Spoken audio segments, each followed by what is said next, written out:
नमस्कार दोस्तों, Sandeep Chaudhary YouTube channel पे आप सभी का स्वागत है। मैं इस वीडियो में आपके राजस्थान की क्लास 9 की आरबीएसई बुक राजस्थान का स्वतंत्रता आंदोलन और शौर्य परंपरा के अपन 4 चैप्टर पूरे कर चुके हैं। 5th चैप्टर में आज हम पढ़ने जा रहे हैं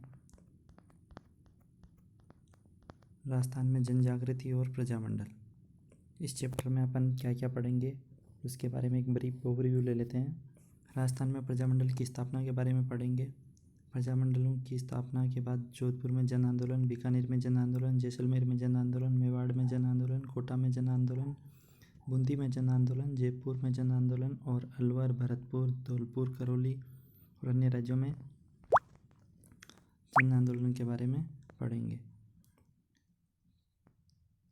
प्रजामंडलों का मूल्यांकन भी करेंगे और इसके साथ अपन ये आपके लिए हेल्पफुल हो सकता है राजस्थान की कोई भी एग्ज़ाम जिसमें राजस्थान की मॉडर्न हिस्ट्री से रिलेटेड सवाल पूछे जा सकते हैं, उसके लिए ये पूरी बुक इम्पोर्टेंट है। तो दोस्तों आप ध्यान से पढ़िए।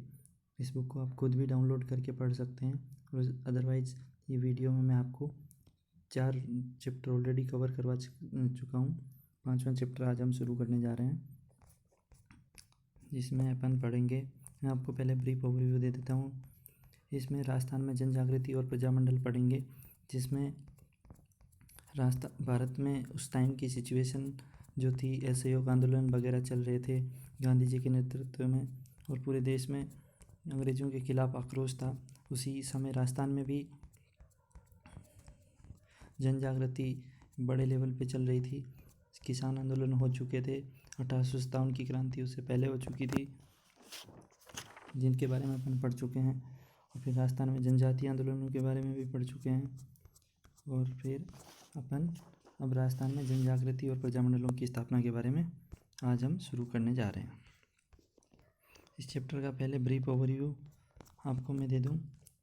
राजस्थान में प्रजामंडलों की स्थापना 3 चरणों में हुई थी। 1927 से लेके 3 चरण हुआ था। पहला चरण 1927 से पहले का था, जिसमें सामाजिक और मानवतावादी समस्याओं पर केंद्रित पूरा रहा था। सेकंड चरण 1927 से 1938 के बीच हुआ था। फिर थर्ड चरण 1938 से 1949 हरिपुरा अधिवेशन कांग्रेस के साथ ही शुरू हुआ था, जिसमें राजस्थान के प्रजामंडल अंग्रेज़ों के खिलाफ हो गए थे, रियासतों के शासक भी, और ये जन आंदोलन में भाग लेने लगे थे। फिर प्रजामंडल स्थापना से पूर्व बुद्धिजीवियों ने कुछ संगठन बनाए थे। उसके नाम इस प्रकार 3 संगठन थे। राजपूताना मध्य भारत सभा 1918 में, राजस्थान सेवा संघ 1919 में और अखिल भारतीय देशी लोक परिषद 1920 में। फिर प्रजामंडलों की स्थापना हुई थी।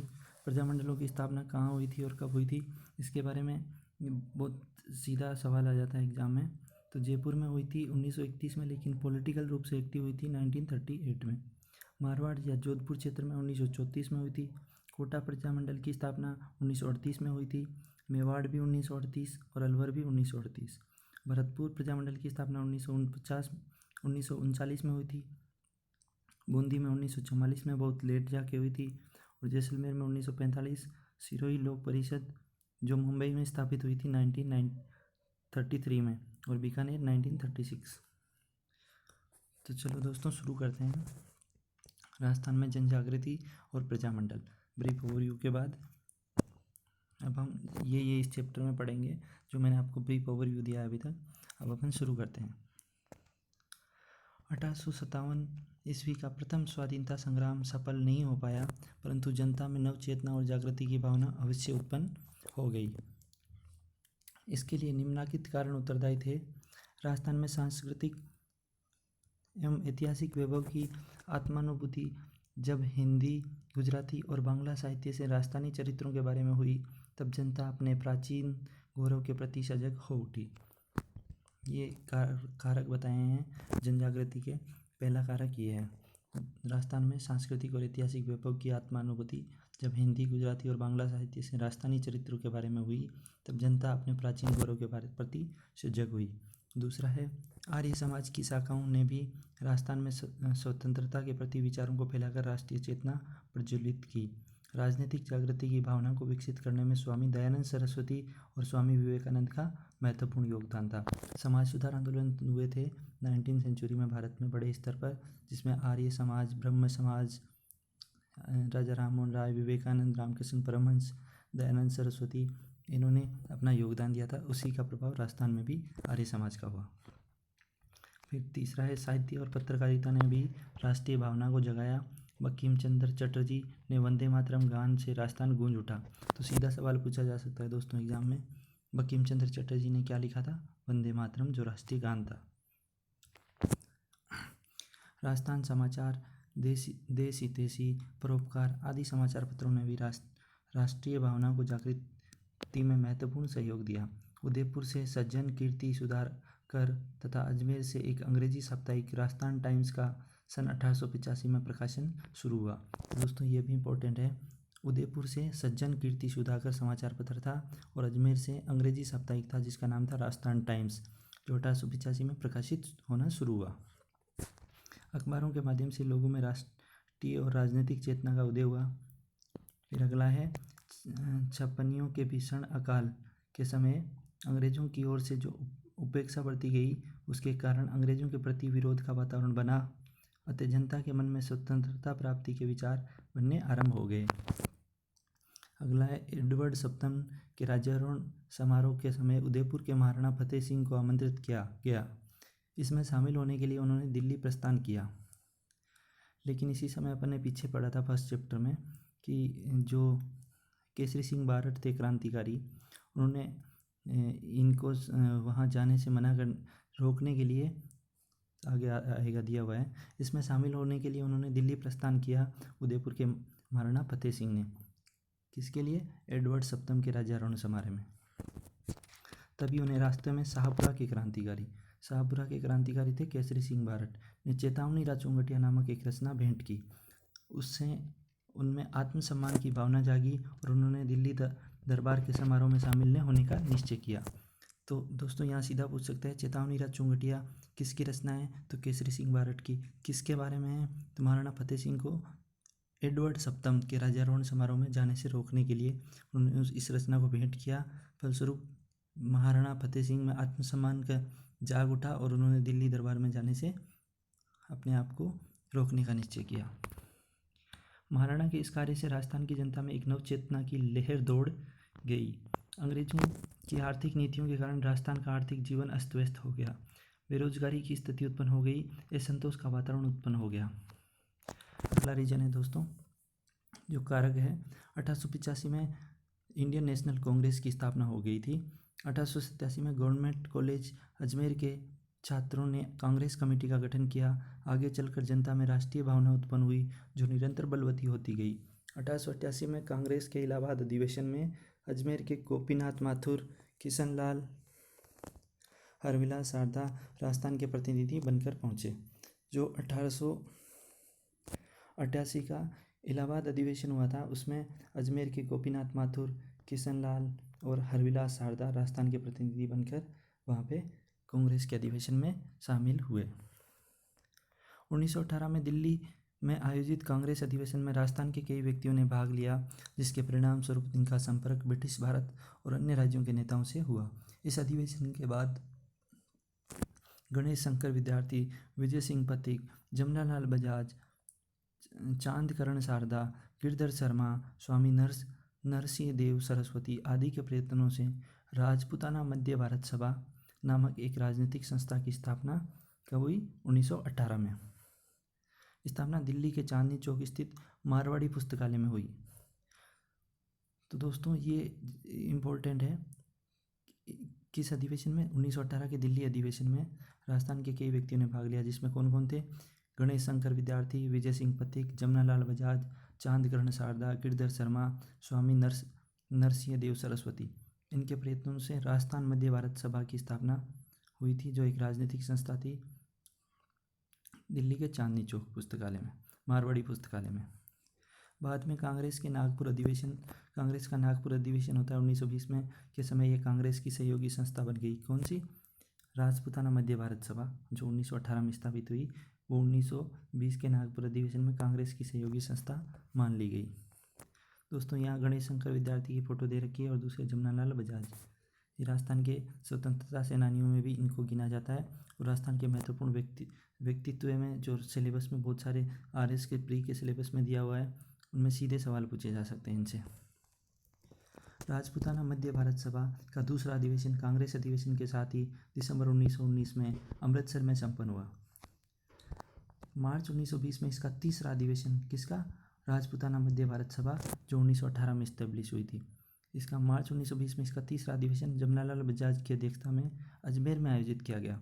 दिसंबर 1920 में सभा का चौथा अधिवेशन नागपुर में हुआ। भारतीय राष्ट्रीय कांग्रेस का अधिवेशन भी इसी समय नागपुर में हुआ, क्योंकि 1920 के अधिवेशन में अपन ने ऊपर पढ़ा था, ये इसमें सम्मिलित हो गई थी। भारतीय राष्ट्रीय कांग्रेस का इसी अधिवेशन भी इसी समय नागपुर में हो रहा था। सभा के अध्यक्ष नरसिंह चिंतामणि केलकर निर्वाचित हुए। तो 1920 नागपुर के अधिवेशन के अध्यक्ष कौन थे? नरसिंह चिंतामणि केलकर। किंतु कुछ कारणों से वे नागपुर नहीं पहुंच पाए, अतः जयपुर के गणेश नारायण सोमाणी को सर्वसम्मति से सभापति चुना गया। अधिवेशन में एक प्रदर्शनी भी लगाई गई, जिसमें राजस्थान के कृषकों की दयनीय स्थिति दर्शाई गई थी। राजस्थानी जनता का आह्वान अब कांग्रेसी नेताओं तक पहुंच गया। राजस्थान के नेताओं के दबाव के कारण कांग्रेस ने एक प्रस्ताव पारित किया, जिसमें राजस्थान के राजाओं से यह आग्रह किया गया था कि वे अपनी प्रजा को शासन में भागीदार बनाए। आगे दोस्तों अगले पैराग्राफ की ओर बढ़ते हैं। 1919 में ईस्वी में वर्धा में ही राजस्थान सेवा संघ की स्थापना विजय सिंह पथिक, रामनारायण चौधरी, हरिभाई कीकर के सहयोग से हुई। तो दोस्तों सीधा पूछा जा सकता है, अपन ने इससे पहले पढ़ा था राजपूताना मध्य भारत सभा, और अब आइए राजस्थान सेवा संघ। राजस्थान सेवा संघ की स्थापना 1919 में कहाँ पर? वर्धा में। किसने? विजय सिंह पथिक, रामनारायण चौधरी, हरिभाई कीकर, 3 लोगों ने की थी। विजय सिंह पथिक, रामनारायण चौधरी, हरिभाई कीकर। कब? 1919 में वर्धा में राजस्थान सेवा संघ की स्थापना। इस संघ का मुख्य उद्देश्य जनता की समस्याओं का निवारण करना था। इसका दूसरा ध्येय जागीरदारों और राजाओं का अपनी प्रजा के साथ सौहार्दपूर्ण संबंध स्थापित करवाना था। इस संघ के माध्यम से राजस्थान में राजनीतिक चेतना का प्रसार हुआ। धीरे धीरे बूंदी, जयपुर, जोधपुर, सीकर, खेतड़ी, कोटा आदि स्थानों पर संघ की शाखाएं खोली गई। किसकी? राजस्थान सेवा संघ की। राजस्थान सेवा संघ ने बिजोलिया और बेंगू में किसान आंदोलन, जो अपन ने राजस्थान में किसान आंदोलन चैप्टर में पढ़ा था, बेंगू और बिजोलिया आंदोलन के बारे में विस्तृत। तो अगर आपको इनके बारे में जानना है तो प्लीज़ पीछे के चैप्टर आप रिवीजन कर सकते हैं प्लेलिस्ट में जाके। आगे राजस्थान सेवा संघ ने बिजोलिया, बेंगू में किसान आंदोलन, सिरोही और उदयपुर में भील आंदोलन का मार्गदर्शन किया था। संघ ने बूंदी, सिरोही और उदयपुर में पुलिस द्वारा किए गए अत्याचारों को उजागर किया और इनकी आलोचना की। ब्रिटिश सरकार राजस्थान सेवा संघ की गतिविधियों से सशंकित थी। मार्च 1924 में रामनारायण चौधरी और शोभालाल गुप्त को तरुण राजस्थान में देशद्रोहात्मक सामग्री प्रकाशित करने के अपराध में गिरफ्तार कर लिया गया। तो दोस्तों ये इम्पोर्टेंट है। मार्च 1924 में तो राजस्थान सेवा संघ के लीडर थे, संस्थापक सदस्यों में एक थे रामनारायण चौधरी और शोभालाल गुप्त को तरुण राजस्थान, एक कोई समाचार पत्र था, उसमें देशद्रोहात्मक सामग्री प्रकाशित करने के अपराध में गिरफ्तार कर लिया गया। तरुण राजस्थान के कौन थे? रामनारायण चौधरी और शोभालाल गुप्त। न्यायालय ने रामनारायण को तो मुक्त कर दिया, परंतु शोभालाल गुप्त को 2 वर्षों के कठोर कारावास की सजा मिली। 1924 ईस्वी में मेवाड़ राज्य सरकार द्वारा पथिक को कैद किए जाने के बाद से सेवा संघ के पदाधिकारियों और सदस्यों में परस्पर मतभेद शुरू हो गया। दोस्तों रामनारायण चौधरी पहले ही तरुण राजस्थान में देशद्रोहात्मक सामग्री के लिए अपमानित हो चुके थे, और अब 1924 में मेवाड़ राज्य सरकार द्वारा विजय सिंह पथिक, जो राजस्थान सेवा संघ के संस्थापक सदस्यों में से एक थे, को गिरफ्तार करने के कारण अब जो राजस्थान सेवा संघ के सदस्यों और पदाधिकारियों में मतभेद शुरू हो गया। सने सने मतभेद की खाई चौड़ी होती गई। परिणाम स्वरूप 1928-29 में राजस्थान सेवा संघ पूर्णतः प्रभावहीन हो गया। तो दोस्तों राजस्थान सेवा संघ पूर्णतः प्रभावहीन हो गया 1928-29 में। बट ये इस्टेब्लिश किसने किया था? तो 3 लोगों ने किया था, जिनके बारे में अपन ने अभी पढ़ा था। विजय सिंह पथिक, रामनारायण चौधरी, हरिभाई कीकर। कब किया था? 1919 में। कहाँ पे किया था? वर्धा में। आगे पढ़ते हैं इस पैराग्राफ में। सन 1920 में भारतीय राष्ट्रीय कांग्रेस का नेतृत्व गांधी के हाथों में आ गया था। उन्होंने 1921 ईस्वी में असहयोग आंदोलन प्रारंभ किया। समस्त भारत पर इसका प्रभाव पड़ा। राजस्थान भी इससे अछूता नहीं रहा। यहाँ भी लोगों ने देश प्रेम की भावना जागृत हुई और राज्यों में निरंकुश शासन के प्रति तीव्र रोष उत्पन्न हुआ।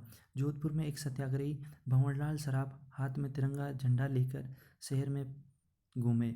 झंडे में एक ओर महात्मा गांधी और दूसरी ओर स्वराज्य लिखा था। तो दोस्तों ये इंपॉर्टेंट लाइन है। जोधपुर में एक सत्याग्रही भंवरलाल सराफ हाथ में तिरंगा झंडा लेकर शहर में घूमे। झंडे में एक ओर महात्मा गांधी और दूसरी ओर स्वराज लिखा था। उन्होंने बाजार में एक भाषण दिया जिसे जनता ने उत्साह से सुना। टोंक राज्य की जनता ने एक सभा कर कांग्रेस के प्रति पूर्ण सहानुभूति व्यक्त की और असहयोग आंदोलन का अनुमोदन किया। वहाँ के अंग्रेज पुलिस अधिकारी ने, कहाँ के, टोंक के, उनके नेता मौलवी अब्दुल रहीम, सैयद जुबैर मियाँ, सैयद इस्माइल मियाँ, काजी मोहम्मद अयूब आदि को गिरफ्तार कर लिया।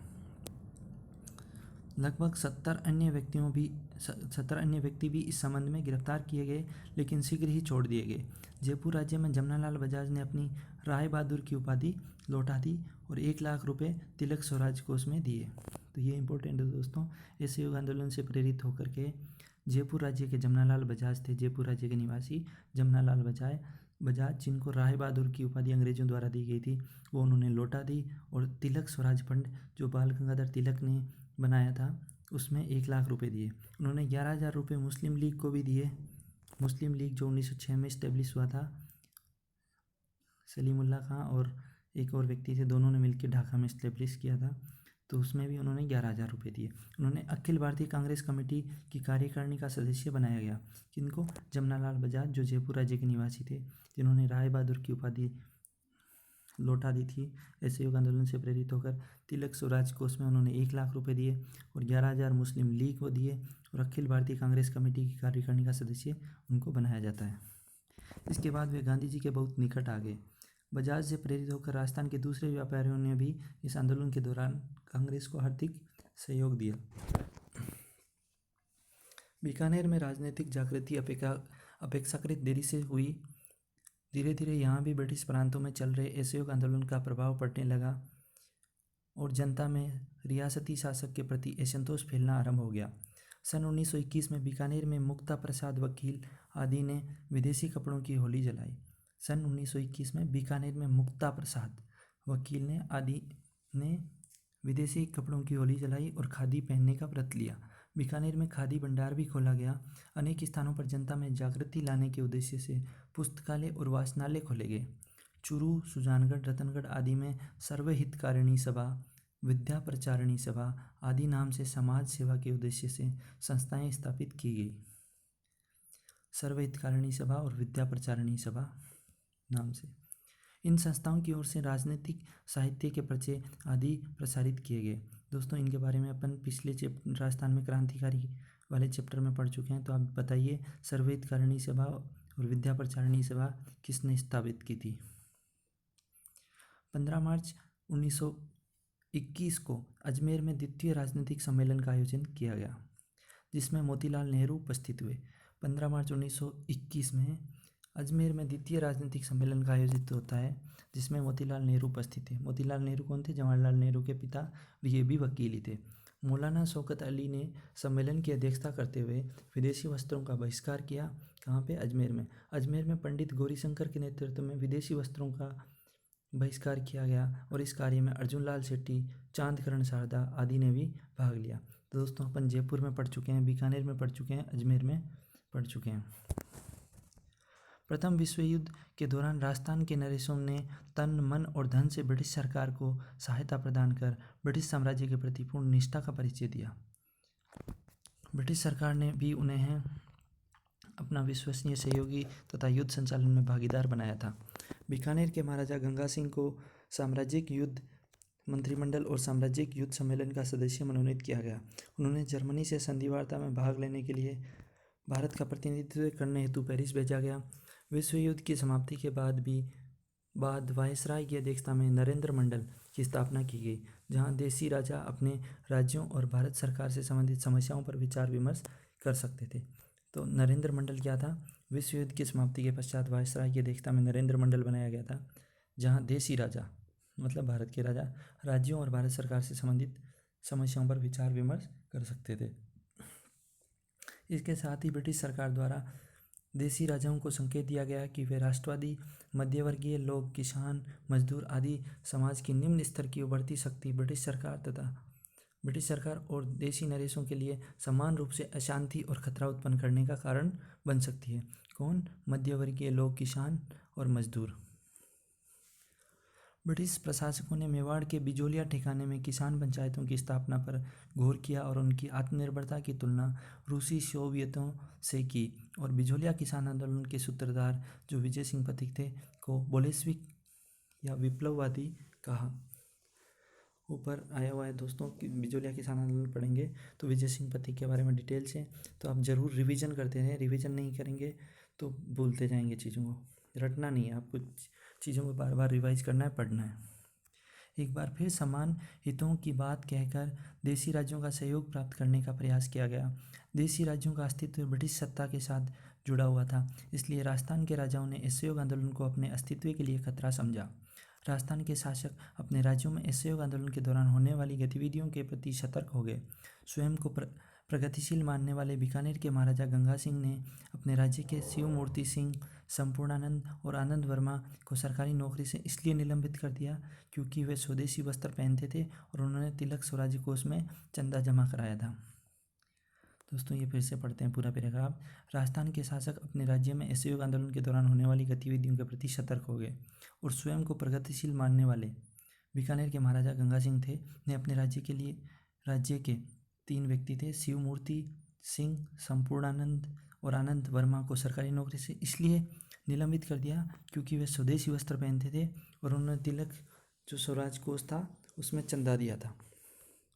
जोधपुर महाराजा के संरक्षक सर प्रताप सिंह इस आंदोलन के कारण इतना बौखला उठे कि उन्होंने राज्य में विदेशी माल को प्रोत्साहन देना आरंभ कर दिया, जबकि इससे पूर्व वे महर्षि दयानंद के उपदेश मानकर हिंदी भाषा और स्वदेशी का प्रचार कर रहे थे। जोधपुर महाराजा के संरक्षक थे सर प्रताप सिंह। वो असहयोग आंदोलन से इतना बौखला गए कि उन्होंने अपने क्षेत्र में विदेशी माल को बेचने को प्रोत्साहन किया, जिन्होंने पहले दयानंद के प्रभाव, स्वामी दयानंद सरस्वती के प्रभाव में आकर हिंदी भाषा और स्वदेशी का प्रचार किया था। उदयपुर के महाराणा फतेह सिंह असहयोग आंदोलन के प्रति गुप्त रूप से सहानुभूति रखते थे। भारत सरकार ने उन्हें आदेश दिया कि वे या तो उनके कहे अनुसार मंत्रिमंडल का गठन करें या युवराज को शासक के अधिकार सौंपकर स्वयं राजकाज से अलग हो जाएं। महाराणा ने विवश होकर अपने युवराज भूपाल सिंह को 28 जुलाई 1921 को शासनाधिकार सौंप दिए।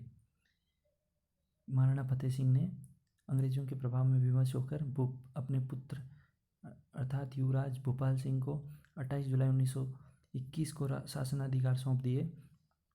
युवराज ने अंग्रेज सरकार की इच्छानुसार मंत्रिमंडल बनाया। राजस्व विभाग जैसा महत्वपूर्ण विभाग एक अंग्रेज अधिकारी मिस्टर ट्रेच को सौंप दिया गया।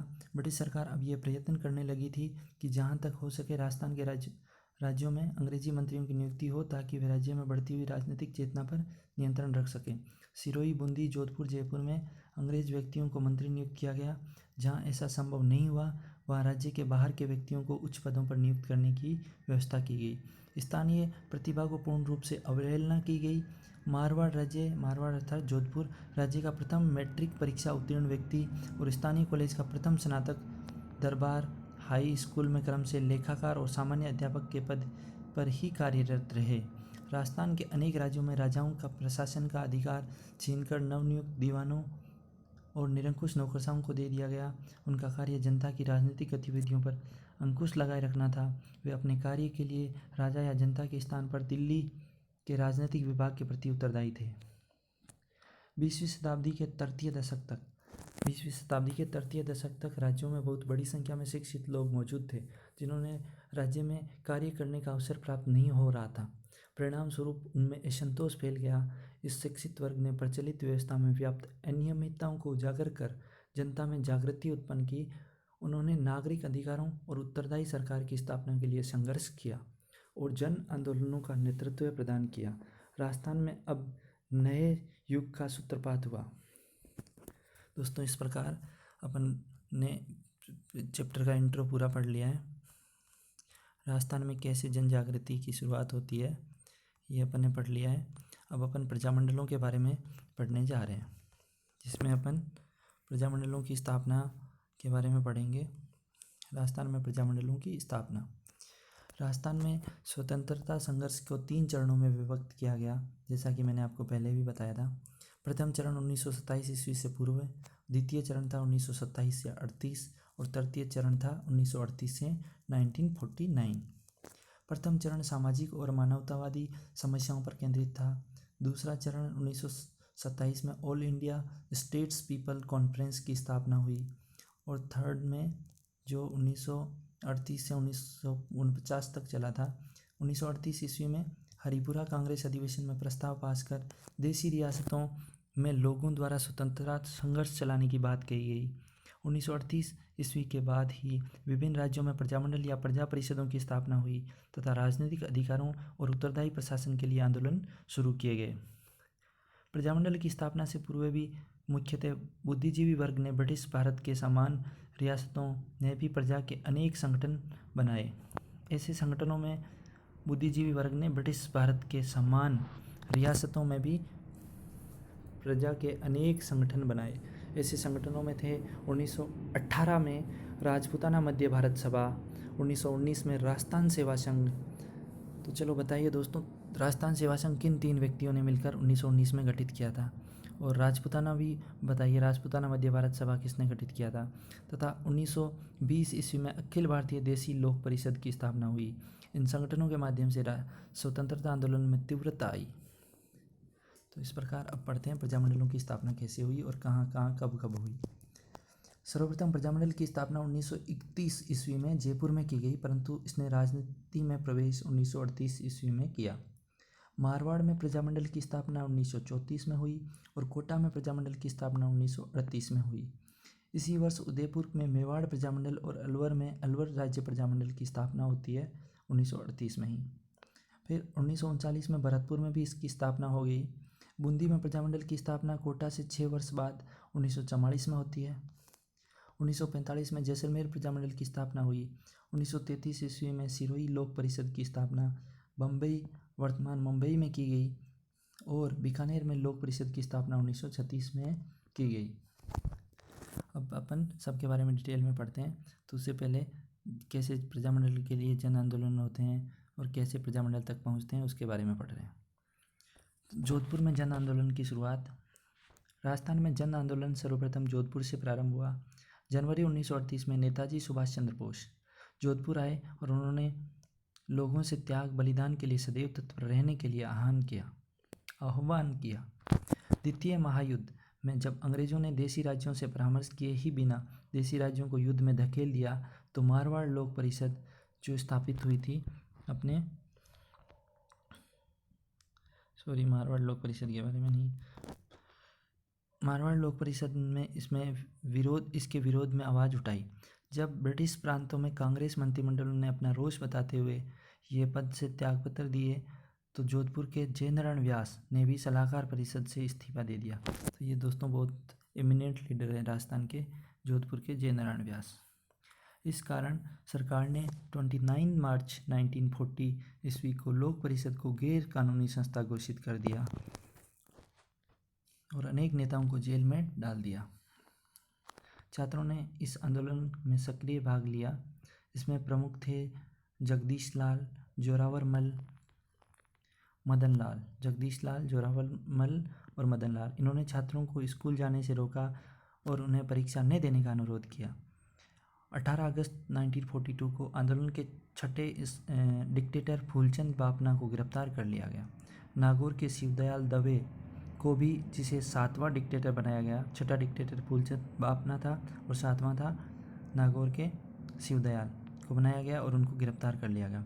8वें डिक्टेटर तुलसीदास राठी को भी उसी दिन गिरफ्तार कर लिया गया और इस प्रकार पुलिस ने एक ही दिन में लोक परिषद के 3 डिक्टेटरों को गिरफ्तार कर लिया। ये थे जयनारायण व्यास जो जोधपुर के थे। आगे जाके ये स्वतंत्रता संघर्ष में भी पढ़ाई, प्रजामंडल में भी योगदान देंगे और मुख्यमंत्री भी बनेंगे। मारवाड़ की स्त्रियों ने भी आंदोलन में महत्वपूर्ण योगदान दिया। 18 अगस्त 1942 को 5 स्त्रियों ने कुछ स्कूली छात्रों के साथ मिलकर ब्रिटिश विरोधी नारे लगाते हुए प्रभात फेरी निकाली। शीघ्र ही भीड़ इकट्ठी हो गई। घुड़सवारी पुलिस को रोकने के उद्देश्य से स्त्रियां सड़क पर लेट गई। क्रुद्ध जनता ने पुलिस को बुरा भला कहा और उस पर पत्थर फेंके। इसमें रमा देवी कृष्ण कुमारी अचलेश्वर प्रसाद की पत्नी और दयावती रामचंद्र पालीवाल की पत्नी शामिल थी। दोस्तों ये दोनों इंपॉर्टेंट लेडी है दोनों, रमा देवी जो कृष्ण कुमार अचलेश्वर प्रसाद की पत्नी थी और दयावती जो रामचंद्र पालीवाल की पत्नी थी। रमा देवी और दयावती शामिल थी। इससे पूर्व उन्होंने सर प्रताप स्कूल, पुष्टिकर स्कूल और सरदार हाई स्कूल में धरना देने का प्रयास किया। 22 सितंबर 1942 में को एक सभा में सूरज देवी माथुर और सावित्री देवी माथुर ने उत्तरदायी शासन संबंधी गीत गाए। रमा देवी, दयावती, यहाँ पे फिर सूरज देवी माथुर और सावित्री देवी माथुर। आर्य समाज कन्या पाठशाला की प्रधानाध्यापिका ने इस सभा में एक जोशीला भाषण दिया। बाद में सार्वजनिक मांग पर 1944 ईस्वी में जोधपुर राज्य व्यवस्थापिका सभा की स्थापना की गई, लेकिन राष्ट्रवादी इससे संतुष्ट नहीं हुए और अक्टूबर 1946 को डाबरा कांड हुआ, जिसमें डीडवाना के जागीरदारों ने अपने सामंती सहयोगियों के द्वारा लोक परिषद के कार्यकर्ताओं पर अमानवीय अत्याचार करवाए।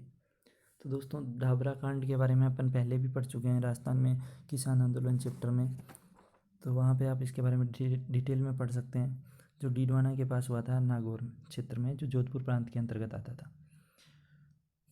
यद्यपि राष्ट्रीय समाचार पत्रों में इस कृत्य को तीव्र प्रशंसा की गई, परंतु जोधपुर महाराजा ने इसकी कोई परवाह नहीं की। किसकी? डाबरा कांड की, जिसने गांधी जी ने भी आलोचना की है शायद। जून 1947 में जोधपुर के महाराजा उमेद सिंह का देहांत हो गया और उनके पुत्र हनुवंत सिंह को गद्दीनशीन किया गया। नए राजा हनुवंत सिंह ने प्रधानमंत्री वेंकटचारी को हटा दिया और अपने जागीरदार और रिश्तेदारों का मंत्रिमंडल बना लिया। 28 फरवरी 1948 को भारत सरकार ने वीपी मेनन को जोधपुर भेजा और उनके समझाने पर राजा ने वस्तुस्थिति को समझा। 1948 ईस्वी में जयनारायण व्यास के मंत्रिमंडल का निर्माण हुआ और मार्च 1949 में जोधपुर बृहत्तर राजस्थान में विलीन हो गया। इस प्रकार जोधपुर में जन आंदोलन समाप्त होता है और जोधपुर का प्रजामंडल में विलय हो जाता है। मार्च 1949 में जोधपुर बृहत्तर राजस्थान के अलग अलग टोटल 7 चरणों में एकीकरण होगा, उसमें बृहत्तर राजस्थान भी एक है जिसके बारे में अपन आगे पढ़ेंगे। फिर बीकानेर में जन आंदोलन। तो इस प्रकार दोस्तों ये वीडियो बहुत ज़्यादा लंबा हो जाएगा, इसलिए इसको 2 पार्ट में करने का कोशिश करेंगे।